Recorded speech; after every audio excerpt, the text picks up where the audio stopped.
কাকিমারা যখন পাড়ার কাকিমাকে নিয়ে বদনাম করে। কি গো শেফালি দি? আরে পম্পি দিদি কি কখন আসলা? এই তো আসলাম। শুনো ভালো খবর দিতে। আসো বসি আসো, ভালো করে কথা বলো।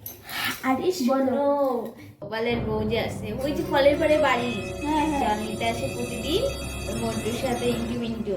কি বলো? কি বলো? ওর না একটা ছেলে আছে?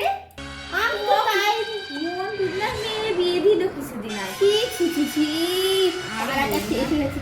আরে আমি তাই বলি, দিদি জন্মতে যাই না, জন্মতে গিয়ে দেখি কি দুইজন সেই গল্প করে। আমি বলছি পাড়ার লোক তাই।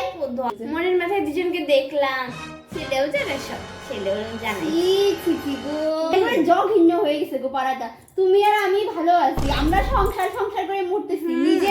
নিজের সংসারে যখন ওই যে চুটকিটারে দিয়েছিলাম স্কুলে, ও বাবা, ওই যে উনি ডাকতেছে একটুখানি বসতে দেয় না কোথাও। আর বলো না, আমি রাজি হয়ে যাওয়া। নিয়ে ঠিক বসতে পরে দাও। কথা বলি, ঠিক আছে? হ্যাঁ হ্যাঁ, পরে কথা হবে।